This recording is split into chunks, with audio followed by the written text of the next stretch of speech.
right, well, good morning. Good morning, Pathway. It's so good to have you back for another week of our Sun Stand Still series. I'm really excited about today's message. Just to give full credit where credit is due, there was a pastor in a great church called Elevation Church. His name is Stephen Furtick, and he wrote a book called Sun Stand Still. It's what inspired a lot of this series, and I'm going to preach a message today that he first preached, and won't be able to deliver it the way he did, but I think it'll be helpful to you.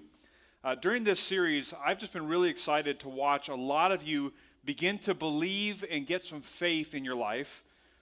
As you start to understand that God is willing to answer your biggest prayers. I've seen a lot of you sort of have the lights begin to come on. There's a lot of prayers up on our wall over there, and some of you are coming with stories to me and Pastor Nate and Pastor Dave and just asking us, telling us things that are happening in your lives. It's been really fun to sort of watch your faith begin to grow and elevate as you start to believe, wow, God really does answer prayer. God really does have an interest in the things that I pray.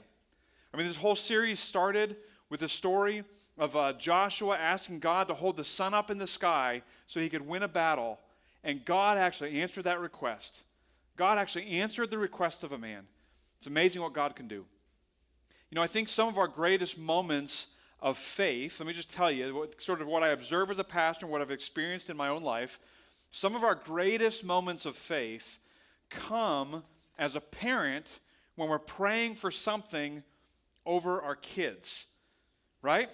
Now, if you're a parent in the room, you understand that you might have a prayer life that's kind of sort of down here and not a whole lot going on, but something happens and you have a perceived threat or danger to one of your kids, and all of a sudden it's like, man, I got faith to believe, and I'm praying over my son or daughter.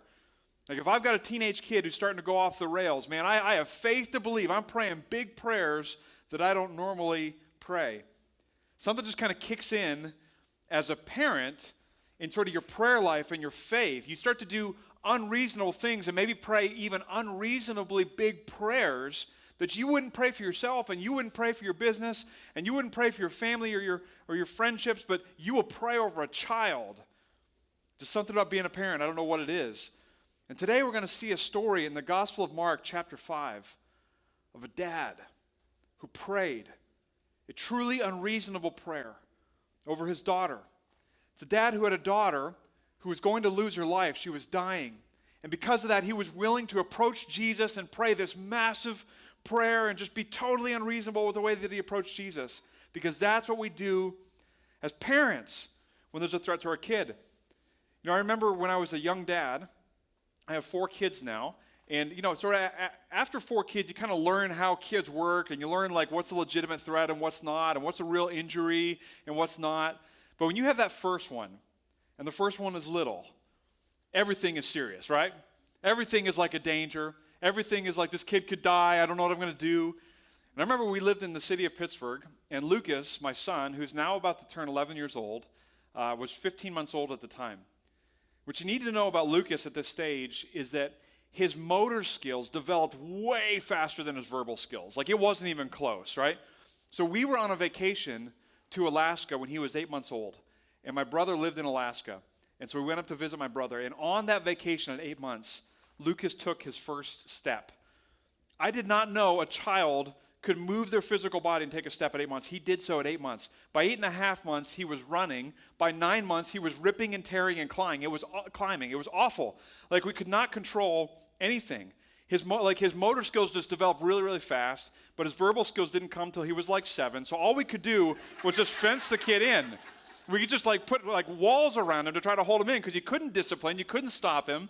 It was impossible to control the chaos. So he was 15 months old, and we lived in the city of Pittsburgh, and I was up in the shower one day. I was upstairs, and in the shower, you got the shower, kind of the water coming around you, and it kind of fills a lot of noise around you. And in the shower, I heard this crazy crash, a really loud crash in my house, right? And just a couple seconds after the crash, I heard an ear-piercing scream from my wife. This is what I heard, okay?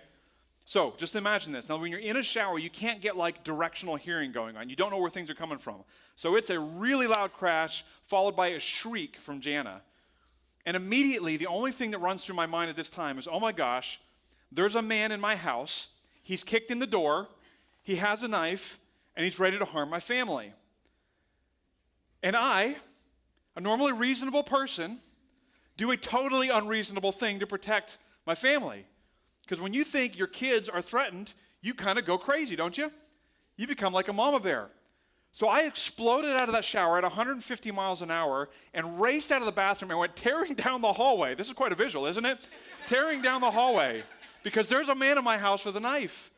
I don't know how I'm going to beat the man. I don't know how I'm going to beat him in hand-to-hand combat, but all I know is I'm soapy and slippery, so I have a tactical advantage.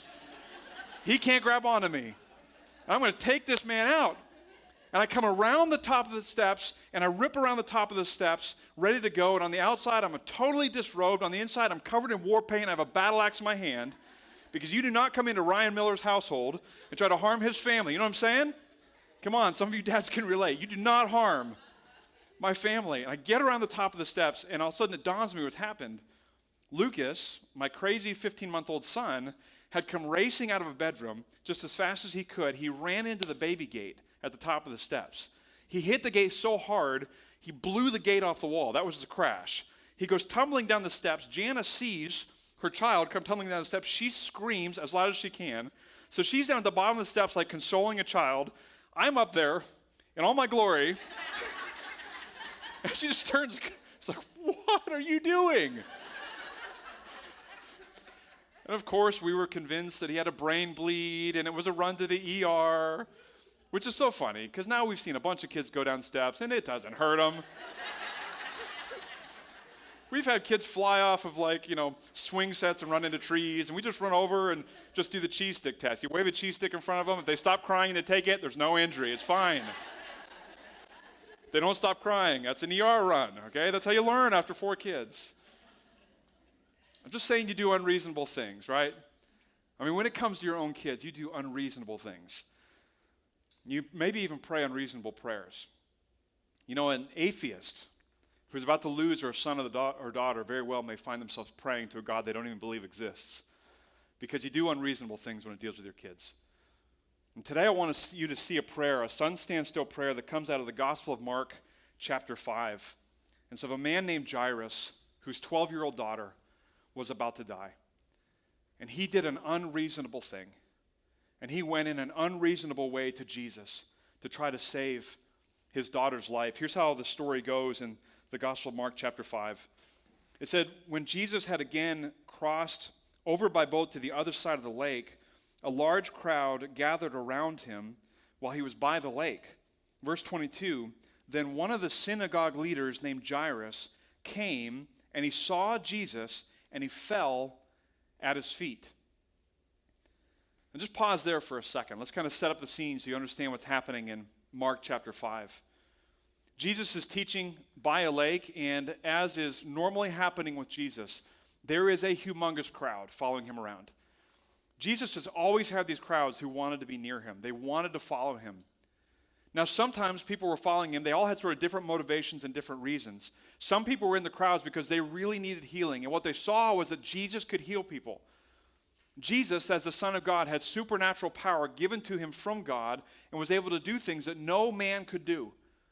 And so he could heal people. And so anybody who was sort of lame in their body or had something broken about their body or blind or had all these issues, they would come to Jesus, they'd crowd around him wherever he went, try to pack in near him and hope that they could get in line to get healed. That was a portion of the people who were surrounding Jesus. Then you had a whole other portion of people who were just there for the show. Like they were just there for the show. They couldn't believe what their eyes were seeing. They couldn't believe that people would get healed at the hands of this man. And so they crowd around just to watch it. No interest in actually following him. No interest in actually following his teachings, but they wanted to see what God could do through this man. And then you had a portion of people who actually wanted to hear what he taught, and that was a much smaller portion of people. Jesus was an amazing teacher. It says multiple times throughout the scripture, he amazed people with the way he taught. He said things that nobody had ever heard, nobody had ever understood about God before. And he was able to bring clarity to things. And so some people were there because they just wanted to hear his teachings that he would bring out. And when you add all this up, what you would get with the crowds of, you might get 10,000 people at a time around Jesus. And here comes Jairus. And Jairus has a threat to his daughter's life, and he comes racing from his house, probably on the other side of the lake, and he fights himself through the sea of people, and he gets in, and he falls at Jesus' feet to make a request. He gets there in a totally unreasonable way. What's amazing about this is we don't actually know, what was Jairus' perception of Jesus going into this moment. What we do know, the scriptures don't tell us, Mark doesn't tell us kind of who Jairus was, other than the fact that he was a synagogue leader. What we do know, though, is that meant that Jairus was a religious leader, because he would have had Jewish synagogues kind of all over the place in Jesus' day. And what we do know is that the Jewish religious establishment did not like Jesus at all. They felt totally threatened by him. He undercut their authority. He got all the crowds to follow him. The synagogues didn't fill up with crowds like that. And the Pharisees, when they taught, didn't get crowds like this. But Jesus would get all these crowds.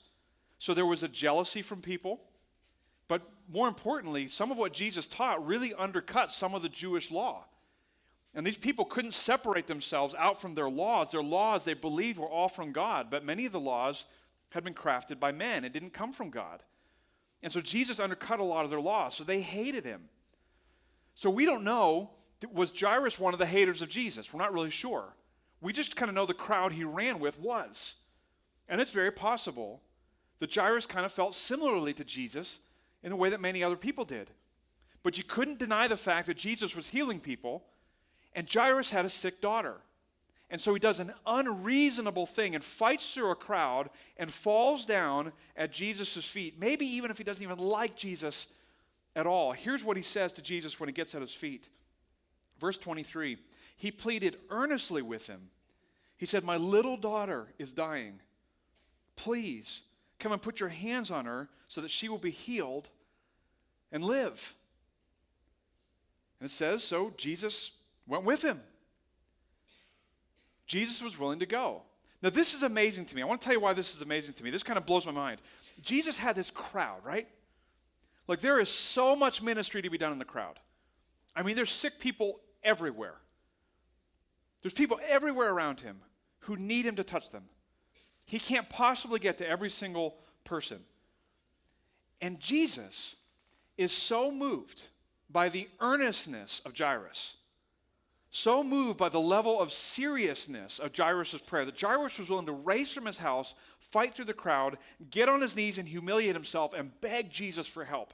Jesus was so moved by this that he said, okay, I'll leave the crowd. I'll leave all the people. I'll leave all the ministry I can do here right in this moment. And Jairus, I'll come with you, just with you, to your house. Now that right there, in and of itself, could preach a message, could it not? I mean, that ought to teach us something about the way that God responds to us when we get really earnest and really serious in our prayers. There's something honoring to God when we're willing to just do unreasonable things, just unreasonably come to him and say, please come, God, and help me in my situation. And that's what Jairus does. And so Jesus is willing to move. Jesus begins to come with them. And what happens is this huge crowd just kind of moves really slowly with Jesus. So Jesus can't just get outside the crowd and just go with Jairus and race to Jairus' house.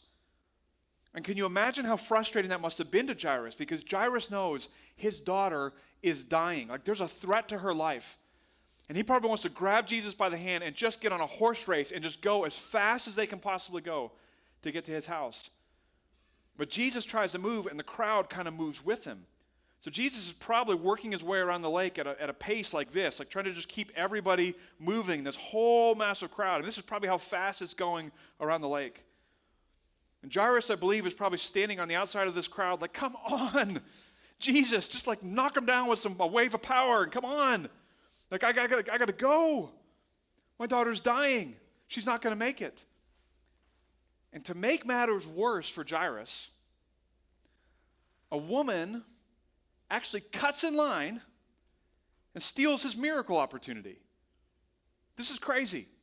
A woman cuts in line. Here's how the story goes. It says, and a woman was there who had been subject to bleeding for 12 years. So this is one of the women that's in the crowd following Jesus.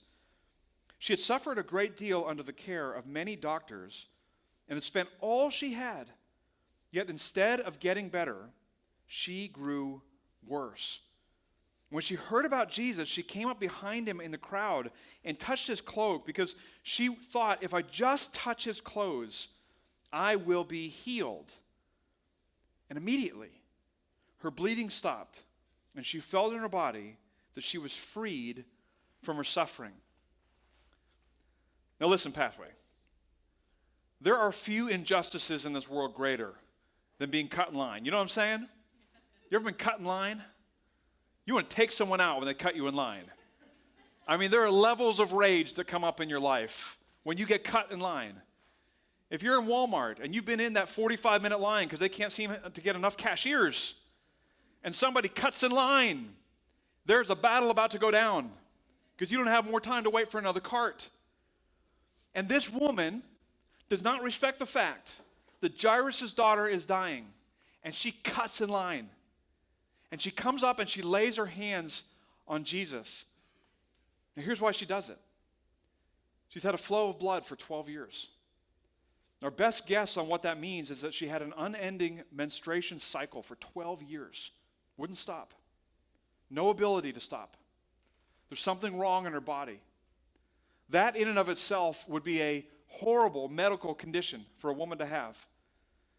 But what's worse is that in Jewish culture at this time, it was written into the Jewish law that when a woman is on her cycle, she's considered ceremonially unclean. You got to try to think like a Jewish person 2,000 years ago. They had giant categories of clean and unclean. All these categories of food that were clean, all these categories that were unclean, all these groups of people that were clean and unclean. So the Jewish people were considered clean. All the Gentile people were considered unclean. I've shared some of this with you before. It's why they wouldn't even want to walk through the marketplaces with them, because they'd have to ceremonially cleanse themselves from the presence of Gentile people. Well, a woman on her cycle was considered ceremonially unclean until she was finished. And then she had to go through a cleansing ceremony to be able to come back in. So she'd have to go outside the Israelite camp and be removed from people.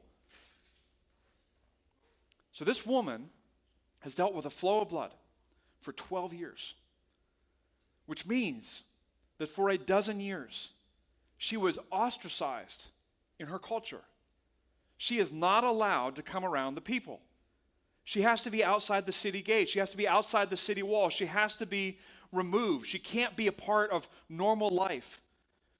So it's no wonder that she cuts in line.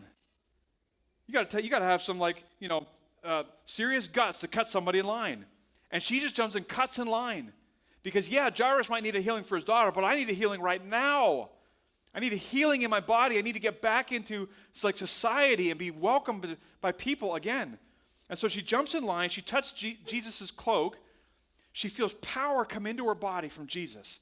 And she instantaneously is healed just by laying her hands on Jesus. Jesus feels the power kind of go out of him to heal her. And he turns around and he demands to know who it is that laid hands on him. And she kind of sheepishly comes out of the crowd. So now think about this from Jairus' perspective. The whole crowd has now stopped. I mean, not only were they creeping along, but now you've been cut in line. The whole thing stops. The whole procession stops. He's chomping on the bit to get to his house and save his daughter's life. And Jesus calls the woman out of the crowd, and she kind of slinks out. She's embarrassed that it was her. But he says to her, "Daughter, your faith has healed you. Go in peace and be freed from your suffering." So she gets a healing. And she cuts in on Jairus' miracle. And this is what's the worst part of this whole story for Jairus, is that while this whole scene is playing out, and while Jesus is interacting with this woman, it says these words, while Jesus was still speaking, some people came from the house of Jairus, the synagogue leader. Here's the words they said to him. "Your daughter is dead," they said.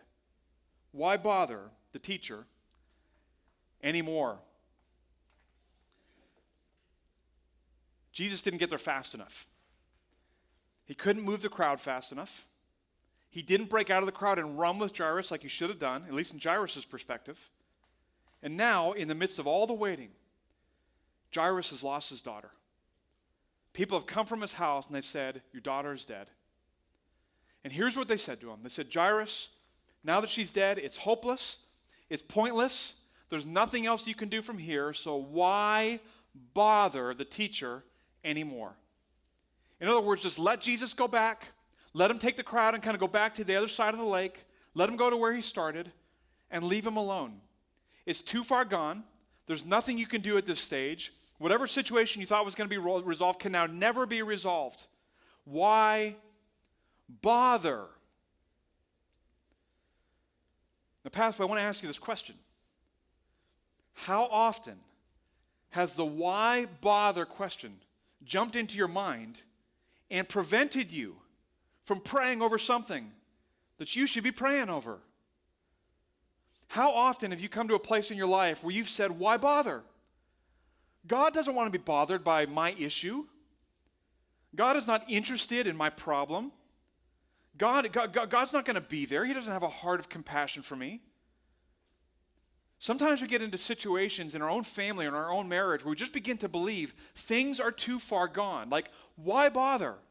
My spouse is stuck in their ways.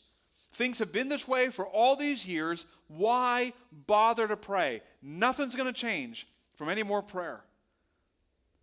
Sometimes we pray over a business situation and get discouraged. It's not turning out the way we want it to. And we say, why bother? The economy has turned. The situation in my business has turned. It's never going to get fixed. Why bother? Why bother asking God for a financial breakthrough in my business or my family? Why bother? If you've been stuck in addiction, why bother is an easy question to ask. Why bother? My addiction has been what it is for so many years. I can't stop it. Why bother? There's no point in praying. There's no point in asking God to fix this. Why bother? But the why bother question stops us from moving forward in prayer. And I believe it prevents some of us from seeing miracles from God because we give up on prayer. Things take too long. Things are too slow. Jesus doesn't move fast enough. And so we just get this why bother question. And Jesus gives this amazing response to Jairus that I just love. Listen to Jesus' response. So Jesus has heard the people.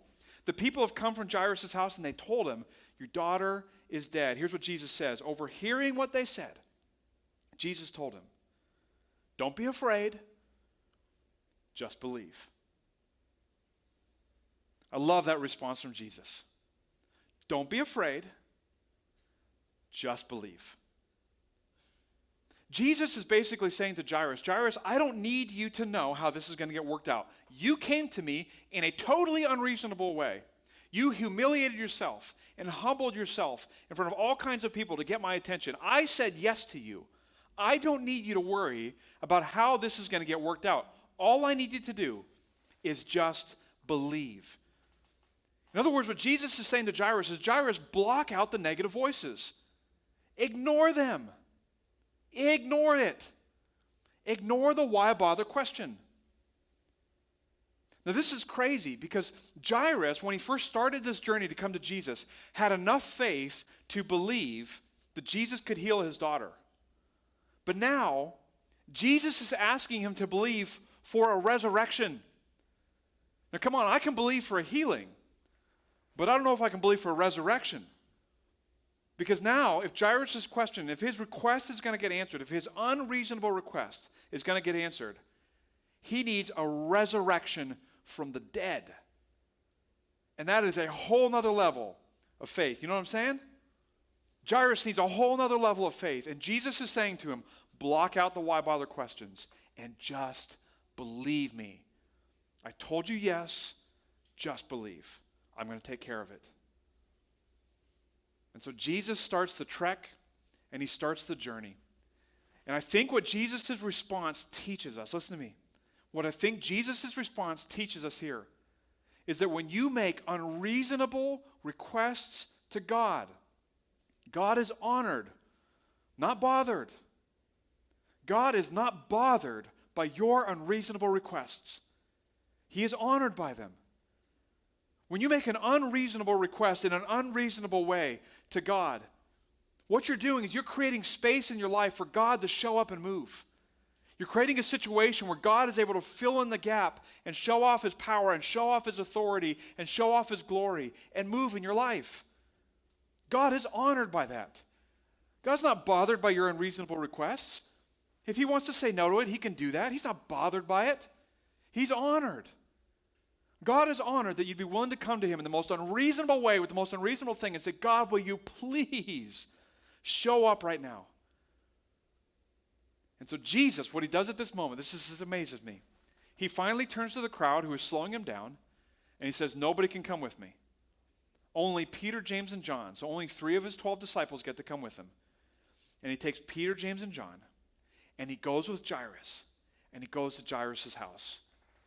And they get to Jairus' house, and when Jesus shows up, he went in and he said to them, why all this commotion and wailing? He said, this child is not dead, but asleep. Now check this out. But they laughed at him. You see, everybody knew she was dead. Everybody knew it was totally ridiculous to say this girl's asleep. She's not asleep. She's dead. Her life is gone. This is not a situation where she just had a bad fever and she's sort of gone unconscious for a second. She's dead. And she's been dead for a while. And so when Jesus comes in, this whole crowd maybe had enough faith to believe in a healing, but they definitely didn't have enough faith to believe in a resurrection. And so they laugh at Jesus. So you know what Jesus does? He kicks them all out of the house. He says, fine, you want to laugh at me? Everybody out. And he removes everybody from the house. And only the 3 disciples, Peter, James, and John, and Jairus and his wife, get to go in the room when Jesus is about to perform a resurrection from the dead. And Jesus walks over to the girl with just the 5 people in the room with him, and he grabs her by the hand, and he says the words, Talitha cum, which means, little girl, I say to you, get up, and she rises up from the table. And at the touch of his hand and at the words of his voice, Jesus puts life back into a child. Isn't that amazing? Jesus raises a girl from the dead. And guess who got to see it? Jairus. Jairus got to see it. Jairus got to be in the room not just for a healing for his daughter. Jairus got to be in the room for a resurrection. And you better believe his faith went to whole new levels when he saw Jesus perform a resurrection from the dead. All of his family, all the people who were there crying, all the people who laughed at Jesus got kicked out of the room. They didn't get to be there any longer. But Jairus got to be there. And I'm telling you right now that if the why bother question keeps plaguing you and holding your prayer life back and preventing you from going to God in unreasonable ways with unreasonable requests, you are not going to get to be in the room for some miracles in this life. But you start going to God in unreasonable ways, in the same way that a parent would go to God for the protection of their child. You're going to be standing in the room when God brings miracles. And you're going to watch your faith grow to places it has never been before when you see him show up. Jairus got to see something that almost nobody has ever gotten to see ever in this life. And that is a resurrection from the dead. You know what? I want to be in the room when Jesus does some miracles. How about you? You want to be in the room? You want to watch God do things that would blow your mind? Then I'm telling you, you need to understand your unreasonable requests are not offensive to God. The lack of them is. You need to make unreasonable requests to God. When you make unreasonable requests to God, he is honored, not bothered. And if you're willing to go to him with an intensity of prayer, he's going to bring you in the room sometimes when he shows up and he shows off and he fills in the space that you've created for him to move. You're going to watch God change things in your life. This is why we're filling up a prayer wall. This is why we're circling prayers. This is why we're trusting God to move. This is why we're closing out our 21 days of prayer. It's ending this Wednesday with a giant prayer meeting. I want to invite you all to it. It's going to be awesome. Come on out and finish our 21 days of prayer really, really well. And trust and believe God for some big things. We're going to take a moment and watch a video testimonial, and then I'll wrap up our message.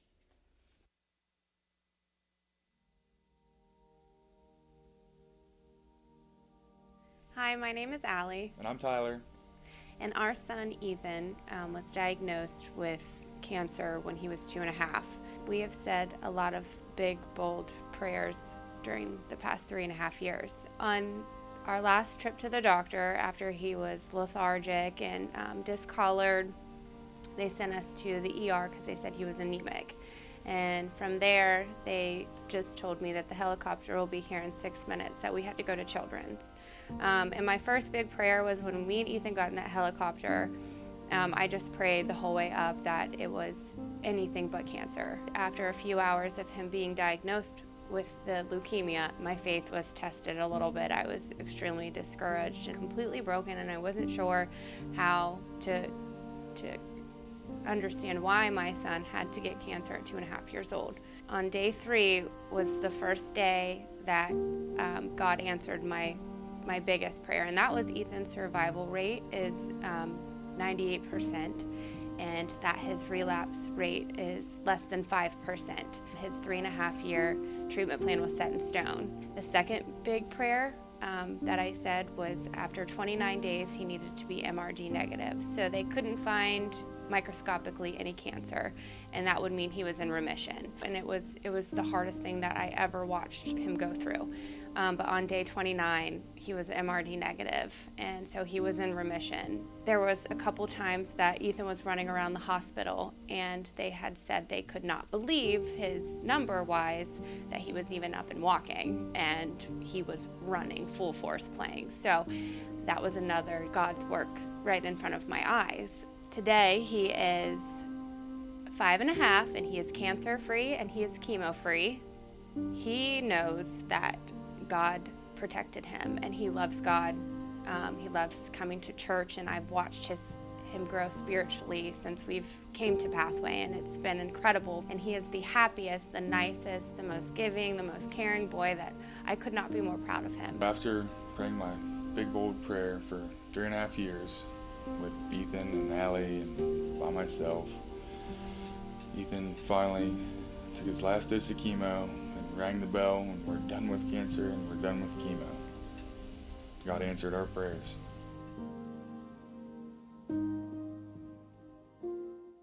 Hey, give it up for Ethan. Give it up for Ethan. Pathway, I want to encourage you to start praying as if your child's life depends on it. Start praying in such an unreasonable way, with such unreasonable magnitude to the size of your prayers, and creating that space so that God could bring you in the room when he's ready to show up. God's going to show up, and he's going to show off in your life, and it's going to be amazing, just like he did for Tyler and Al.